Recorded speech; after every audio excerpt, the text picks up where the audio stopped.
Well, I believe it's about that time. Glad everyone's here this morning, and we'll kick this off. I think there was a song that says, "We have a long way to go and a short time to get there." We still have a bit of material to cover. It's good to see everybody this morning.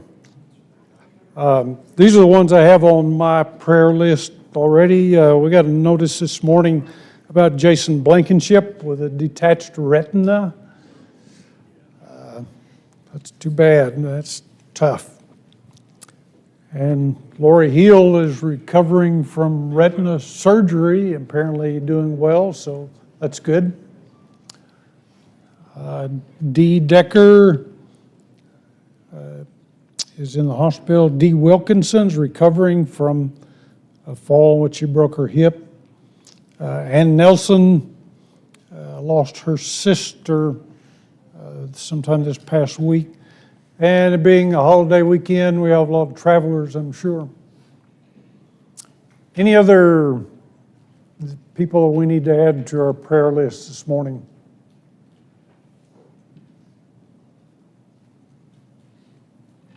All right, let's pray. Holy God, thank you for blessing us with a beautiful morning and the opportunity to be here to continue this study. Father, pray that you bless us as we delve deeper into how your word has come down to us in the form that it is at this time. Pray that we will take full advantage of this opportunity, or the opportunity that we have to have your word available to us so freely. We will study it, and we will learn from it, and we will pattern our lives after what we find there. Father, pray that you be with Jason Blankenship as he deals with his torn retina.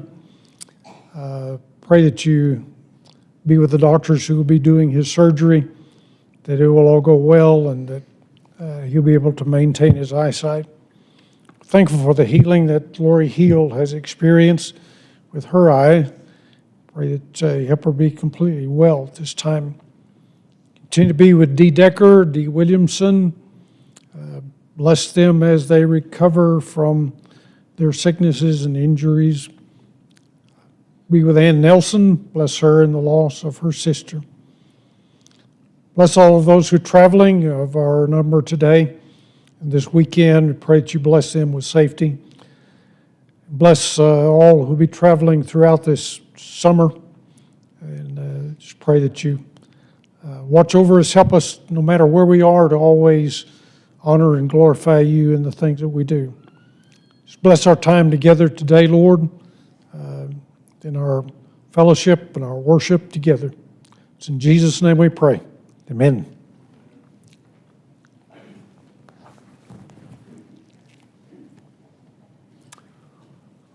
All right, version number 9 of How We Got the Bible. We'll continue on with that today.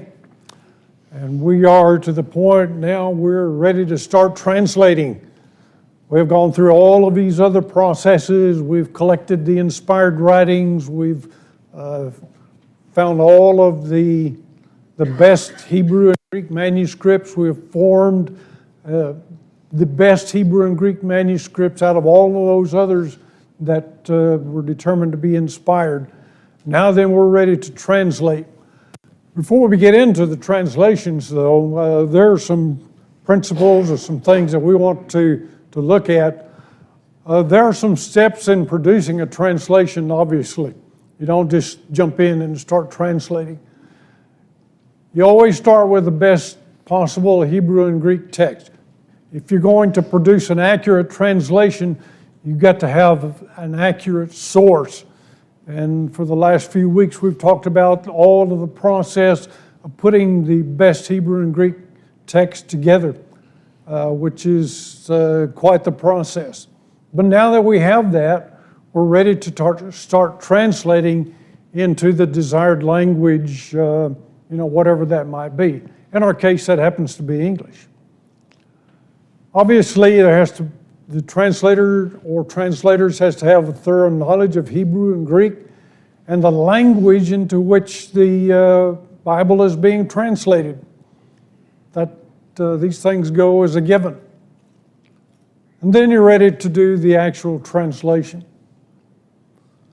But now then, you got to decide, because there is no one-to-one correspondence between Greek and English.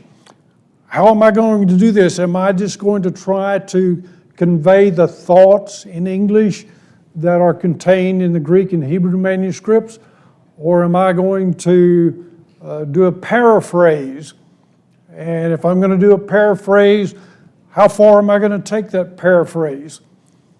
And so there are some questions that have to be answered before we're ready to actually start translating. Another question is, when you come to words that have in the past been transliterated, and I'll explain that in just a second, or is that what you're going to do, or are you going to translate? Baptism is a good example of that particular word. The Greek word is baptisma, and until the King James was translated, it wasn't really a problem, but because, as my understanding is, King James had not been immersed at the time, and so the translators said, well, we don't want to do whatever would upset King James, and so we'll just transliterate that word, which is really kind of a one-for-one transference from Greek into English. And so they come up with the word baptism instead of the word immersion, which is really what the word baptisma really means. Another word that is transliterated is the word Hades. It comes from the Greek word Hades. And it simply means the realm of the dead. Well, in some places, the translators translate this word hell. But that gets confusing because there's another word that's translated hell, and that's Gehenna. And I have a real bone to pick with translators who do that. That's not being consistent, and that's not being honest in my way of thinking. Don't do that. But they do. And that's just my beef with some of these translators. All right, the next question to be answered, is this translation going to be done by an individual, or are you going to have a group of scholars who are going to participate and to make this translation? Obviously, if you have a group, you're less likely to get a bias or a prejudice included in the translation. One of the problems that translators have is this. What do you do when there's more than one Greek word, or when more than one Greek word is expressed by only one English word? How are you going to convey the idea in Greek if you only have one English word to use here? And obviously, a prime example of this is the word for love in English. Agape is the Greek word, and philos is another Greek word. They don't mean the same thing. They're completely different. But unfortunately, a lot of the English version, most of them in fact, take those two Greek words and they will translate it into this one English word, love. And that bugs me, because that's not being honest. It's not conveying the idea in English that's expressed in Greek. And I say, come on, translators, get it right. But so many times they don't. And a prime example of this is in John, the 21st chapter. And you look at the exchange between Jesus and Peter. In the first two exchanges, the words go like this. Jesus says, Peter, do you agape me? Do you love me with a self-sacrificial kind of love? And Peter responds, yes, Lord, you know that I have affection for you. You know that I'm your friend. You know that I cherish you. But then in the third exchange, Jesus changes the word that he uses from agape to philos, and he really says, Peter, are you my friend? And that's why it says Peter was distressed, because this time Jesus said to him, Peter, are you my friend? It's like, Peter, are you even my friend? Peter had just denied Jesus 3 times. I'm sure that's still on his mind, and he's afraid to step out and say, yeah, Lord, you know I have this self-sacrificial kind of love for you. Because at this point, I don't think he knows. And it would be an assumption on his part to say that. And so he uses the word philos. But if you read that in English, you don't ever get that idea. That idea is not expressed in English in almost all of the translations. As a matter of fact, I looked through a number, and the only 2 translations I could find which express this in a way that brings this idea across correctly was the Literal Standard Version in the Simple English Bible. If you look at the ESV and the NIV and the New American Standard and the New Revised Standard and all of these, they don't even attempt to portray this in English the way it's portrayed in Greek. I have a problem with that. Why don't they do it? Why don't they, with just a little bit more effort, they could portray what's being said in Greek in English, and it would make a lot more sense. I don't know why they don't. Well, okay, I'll get off of my soapbox. But I have some more examples. There are 2 different Greek words for the word word. There's logos and there's rhema. But you can't tell which is which reading it in English, because they translate both word. That one would be more difficult. Logos usually, well, that's the word that refers to Jesus himself. In John 1:1, in the beginning was the Word, the Logos. But rhema is usually used to describe the communicated word, the spoken word. But again, in English, you don't get that distinction. The word you in English can be either singular or plural. English is not a very discriminating language in that regard. But they're different words in Greek. In 1 Corinthians 3:16, it says, you are God's temple. God's Spirit dwells in you. You are that temple. All the you in this verse is plural. Is that all the you is plural? All the you are plural? Anyway, they're plural.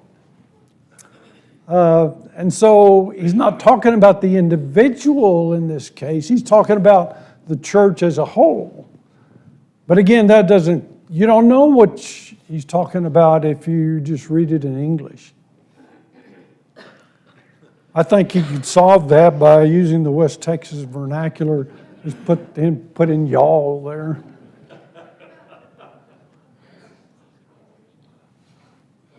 Of course, if you were in Arkansas, you wouldn't be able to read it, I guess. I hope none of you are from Arkansas.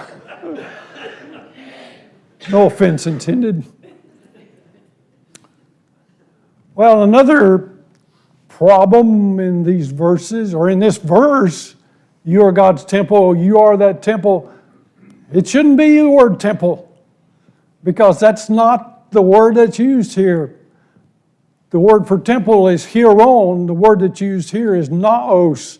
And the naos is the naos is the most holy place. It is the place where God dwells specifically. But when you read that in English, that's not the way it comes across. And so this is even more exciting, I guess you could say.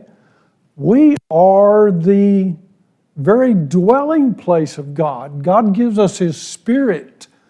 It's not just the whole area, the whole temple, but it's the very dwelling place. It's that most holy place where even the high priest only went in once a year after very careful preparation. Another question, should the same Greek word always be translated the same English word when used in the same context? Now, obviously, if there's a different context, you're going to use a different word. We do that in English all the time. You could say, well, that is the right way to do this. Or you could say that that board goes on the right side of whatever it is that you're building. Well, they're two different contexts. But if you have the same context, it seems to me that translators ought to be consistent so that you know what they're talking about. An example of this is the word glossa. And it's translated tongue and it's translated language in some instances. But in the same context, you ought to be consistent. If you're going to translate that tongue in one place, do it throughout the whole translation. If you're going to translate it language, do it throughout the whole translation. I looked at the ESV because that's primarily what I use. But they're so inconsistent. They use the word tongue 28 times, and they use language 15 times. I don't like that. And other translations are just as inconsistent. Fortunately, with some of the more recent translations, they do make an effort to be more consistent. And they'll translate it tongue or they'll translate it language all the time. All right, well, enough of that. Let's get on with the history of English translations. This is a very interesting history as far as I'm concerned. A man by the name of John Wycliffe was the very first one to translate the Bible into English. He lived from 1324 to 1384. They still hadn't invented razors back in that time. But he made the first translation of the Bible into English. The New Testament he finished in 1380 and the Old Testament 1382. He didn't translate from Hebrew and Greek though, he translated from the Latin Vulgate. That probably was all that he had available to him.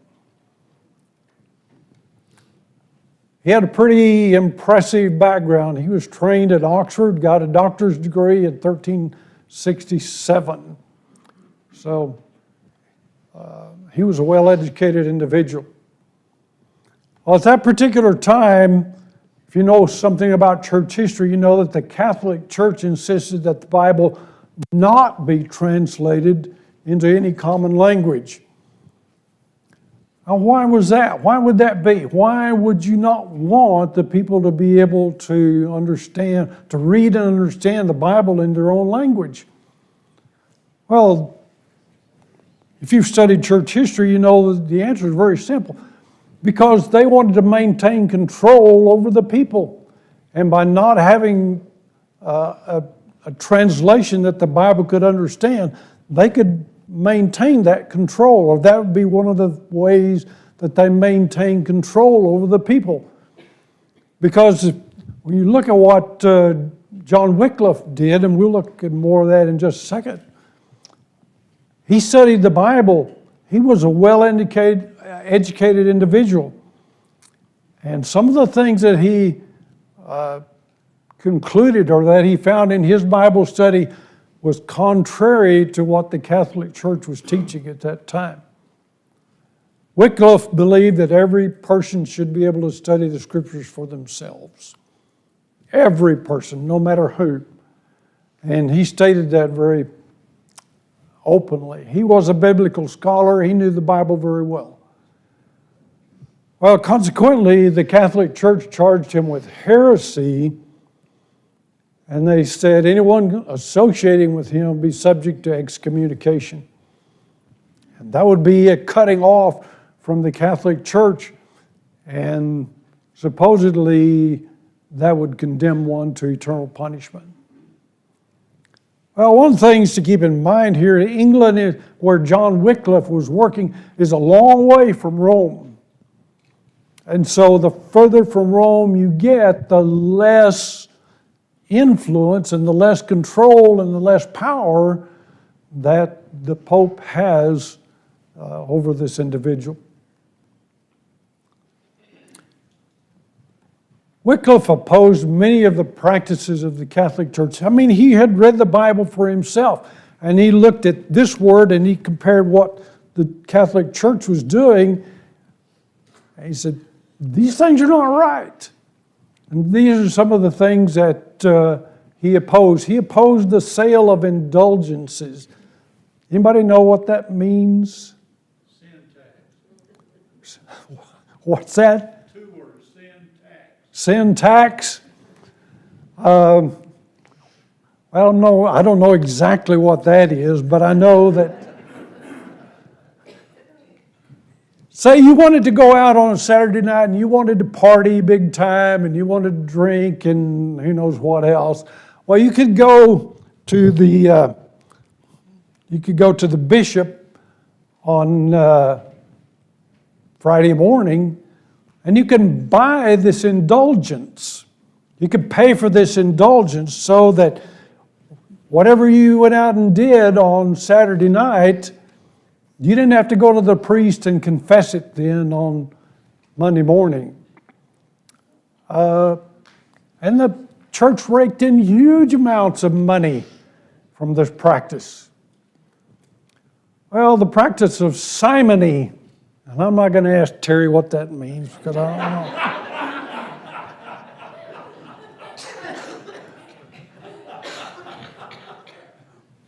Anybody else know what simony is? Well, it's pretty simple. Simony was the practice of selling church offices for money. If you wanted this priesthood over here, well, you pay so much money to the Catholic Church, and they would give you that priesthood. And so, again, they made a lot of money selling these offices. Some of them were pretty contrived offices. They were made up, but they sold them anyway. Wycliffe opposed the immoralities of the Pope and his luxurious lifestyle.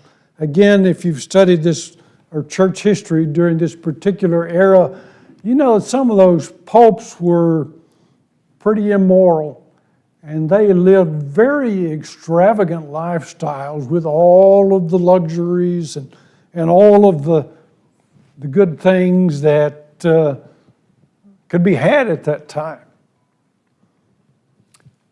And they taxed people pretty heavily. There was always this confrontation between the Pope and the Emperor to see who was going to be supreme. And of course, the Pope wanted to be supreme because if he was, then he could tax the people and money would go to the Catholic Church, thereby promoting his extreme lifestyle.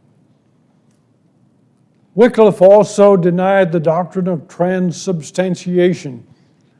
That's a long word, but it simply means that whenever we have the elements of the Lord's Supper here, the bread and the fruit of the vine, that once those elements are blessed, they turn into the actual body and blood of the Lord. So that whenever you take it, you're actually partaking of the actual body and blood of the Lord. As Jesus talked about in John the 6th chapter. He said, unless you eat my blood and drink eat my flesh and drink my blood, you can have no part of me. Well, they developed this doctrine of transubstantiation, and all kind of interesting stories evolved as a result of this. The question arose, well, What if after you bless this, a tiny piece of this falls on the floor and a mouse comes along and he eats that piece of bread? Then what? And I don't remember the answers, but anyway, it got too weird after that. But anyway, that was one of the doctrines that the church promoted. Wycliffe said, that's not right.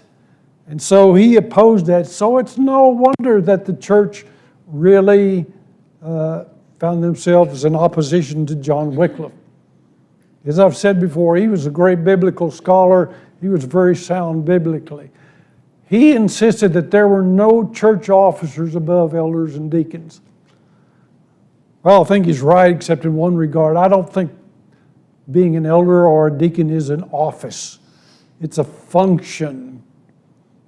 An office implies that there's some kind of power, there's some kind of authority there. The only authority that we have is through this Bible, this book. The authority comes from this towel we have wrapped around our waist by which we serve.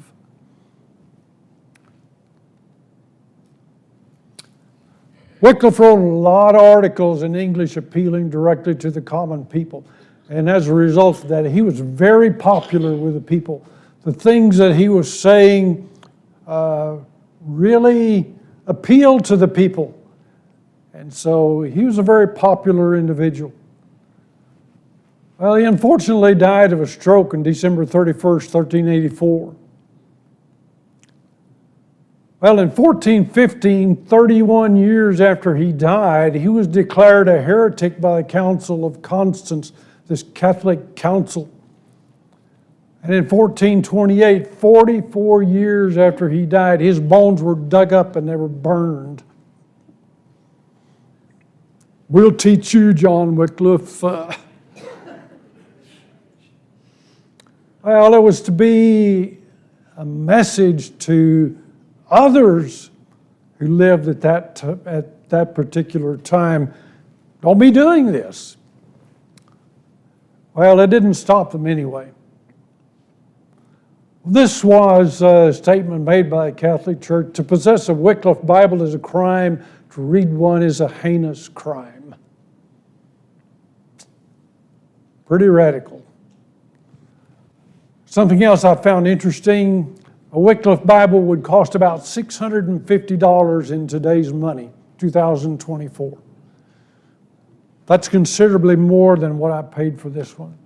And I bet it's more than what any of you paid for your Bible. To read it for a day would cost a load of hay, which would be expensive for people back in the 1300s. Well, let's think about this. Hand copying took about 10 months, give or take a month or two. Wycliffe's Bible was the only Bible, only English Bible for 150 years. So it lasted a long time. The impact that he had was tremendous here. A fellow by the name of John Huss of Prague, I guess they pronounce it Jan Hus. He was a contemporary of Wycliffe, and he held a lot of the same sentiments that Wycliffe did. But he was in the Czech Republic, in Prague. That's a lot closer to Rome.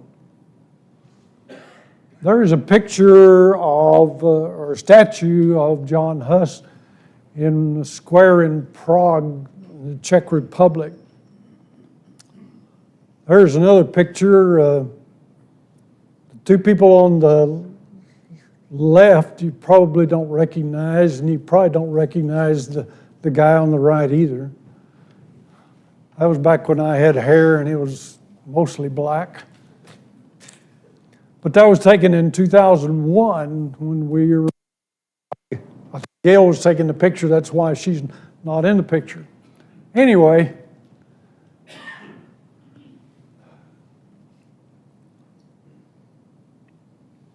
John Huss was burned at the stake in 1428, the same year that Wycliffe's bones were burned. The next translation, the next major translation that would be produced in English would be done by William Tyndale. But there are a lot of things that transpired between the time that Wycliffe lived and the time that Tyndale lived, and we need to look at those to get some idea of the impact that these events had on the Bible. Perhaps the greatest impact was the invention of the printing press. This was in 1450 by Johannes Gutenberg, and that really made a difference. This facilitated the rapid reproduction of Bibles and other printed material. And so now copies of the Bible could be mass produced, and the cost was much more affordable. The second major event was the capture of Constantinople by the Greeks in 1453. And you're probably asking, well, what's that got to do with anything? Well, this is what it had to do. A lot of scholars who were stationed in Constantinople left there and they migrated to Italy and to Europe. And they took a lot of these valuable manuscripts with them. And after they got there, they started teaching Hebrew and Greek at the universities. And so the knowledge of Hebrew and Greek is spreading and growing, and that's going to have a huge impact on the number of Bibles that can be produced as a result. Erasmus, who lived 1466 to 1536, he produced the first edition of the Greek New Testament in 1516. This would be a major source of translators from that time on. Use his Greek New Testament. He was a well-educated scholar. And so we come to William Tyndale, who lived from 1484 to 1536. Great individual, very biblically sound. He finished his master's degree in 1511 from Oxford. Again, we've got an individual here who's very well educated, who knows Hebrew and Greek. And he also believes strongly that the Bible should be translated into the language of the people. Just like Wycliffe and just like Huss, he believed that the people ought to have access to the Bible to read it and study it and meditate and find out what it says for themselves. He completed his New Testament translation in 1525 and the Old Testament in 1534. And he translated his from Greek and from Hebrew. Unlike what Wycliffe did, translating from the Latin, Tyndale now goes all the way back to the Greek and the Hebrew that's available to him, and he makes his translation from the original languages.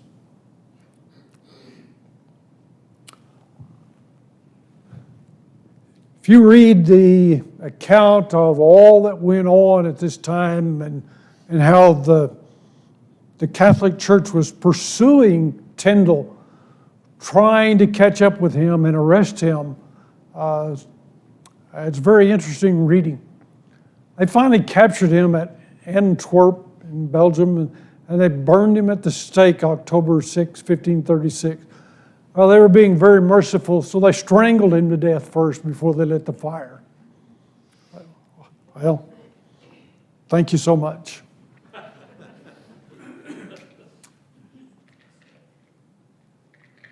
But copies of his translation were smuggled in England into every conceivable manner. They smuggled copies in loads of hay. They smuggled copies in hidden in secret compartments in their carts and in barrels, and I don't know how many ways. But they were very imaginative. I don't know if some of the drug smugglers today have taken lessons from these guys or not, but they're very ingenious because copies were being reproduced rapidly, and they're smuggling these into England. Of course, the printing press greatly facilitated the copying. found that between 1525 and 1536, in the period of 9 years, no less than 50,000 Tyndale New Testaments were sold in England, in spite of the ban on printing these copies and importing them into England, and the burning, and they were burning, the Catholic Church was burning every Bible they could confiscate, every one they could find, they were burning them. But you had at least 50,000 copies were sold in England over this 9-year period. The next major individual I come across was named Miles Coverdale. He lived between 1488 and 1569. Don't know a great deal about him, and his translation wasn't as impactful as were the translations of Wycliffe and Tyndale.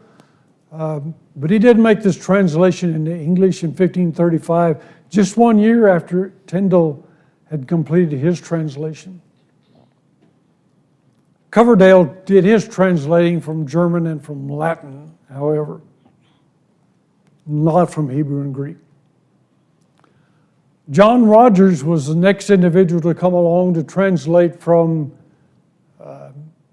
translate into English, and he produced what's called Matthew's Bible in 1537, and it was essentially a revision of Tyndale's Bible, but he published it under the name of Thomas Matthew. I think he used this pseudonym because he knew what the Catholic Church was doing, and he didn't want them catching up with him. And so here we have the fourth English translation. Keep these in mind. And these translations became the basis for several later revisions. You know, what's called the Great Bible in 1539, the Geneva Bible in 1557, 1560, the Bishop's Bible in 1568. And then in 1611, we have the King James Version. We want to spend a little bit of time looking at this because whatever your opinion is of the King James, it was a major translation, and its effect lasted for a long time. As a matter of fact, I think Tyndale had a great impact on the King James translation.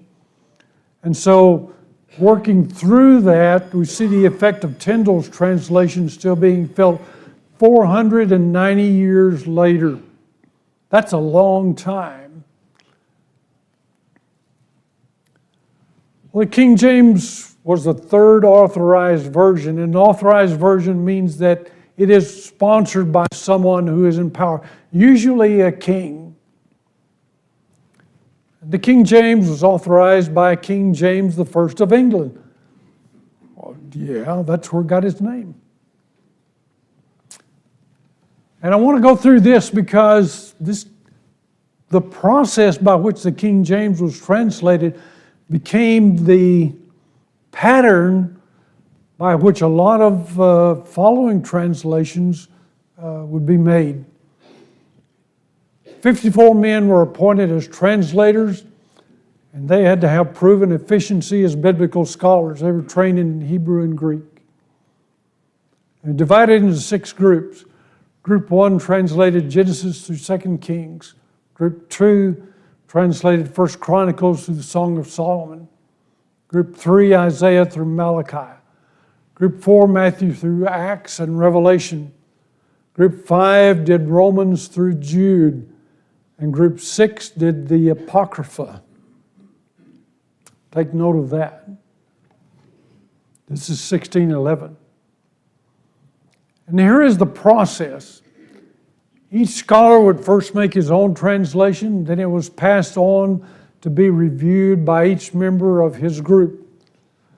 And after the group had completed review of a book, then the copy was sent to the other 5 groups for their evaluation. And so it was thoroughly evaluated and reviewed by everybody on the committee. Oops. Yeah, the translation of every book was examined by all 54 members of the committee. And so after the entire work had been completed, it was reviewed by a select committee. So you take one member from each of these 6 groups, and then you take what all of them have done, and it's reviewed by these 6 men, and they made the final revision. And then finally it was sent to the printer.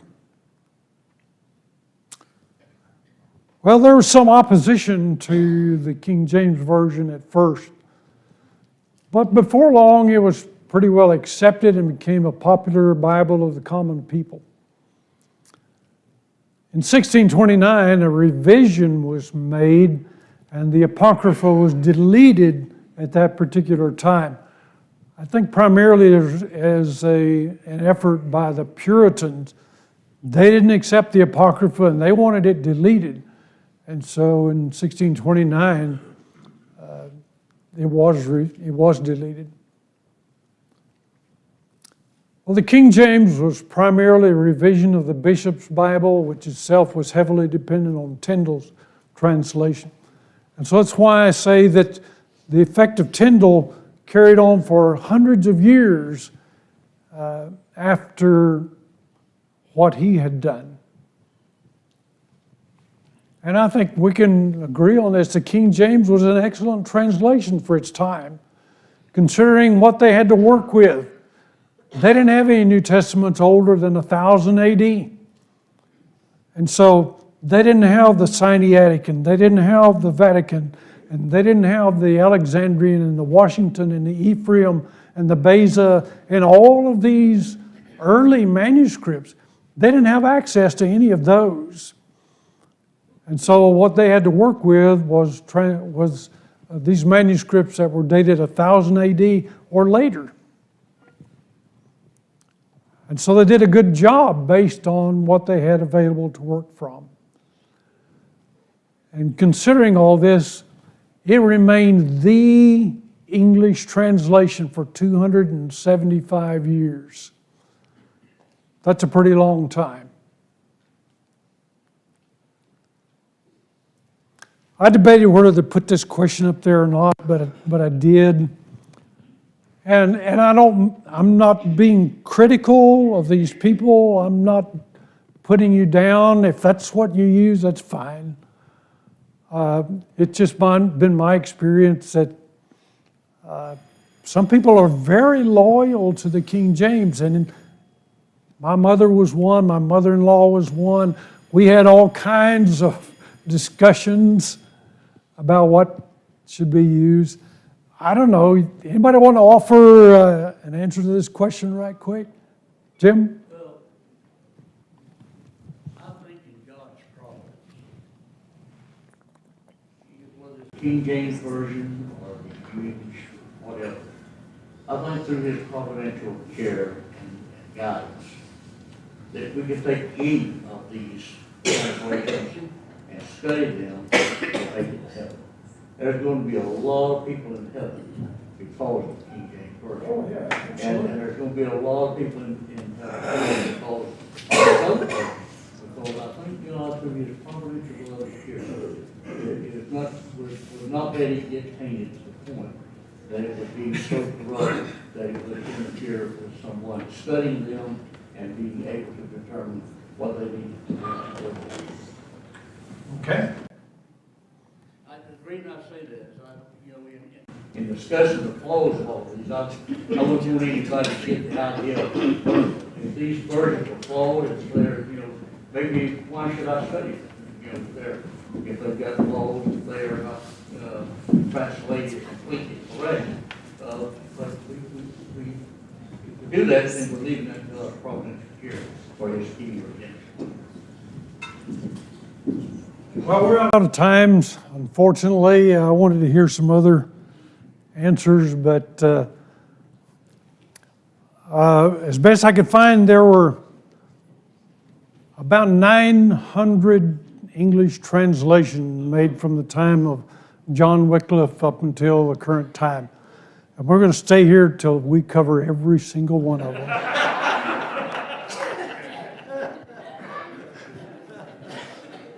No, not really.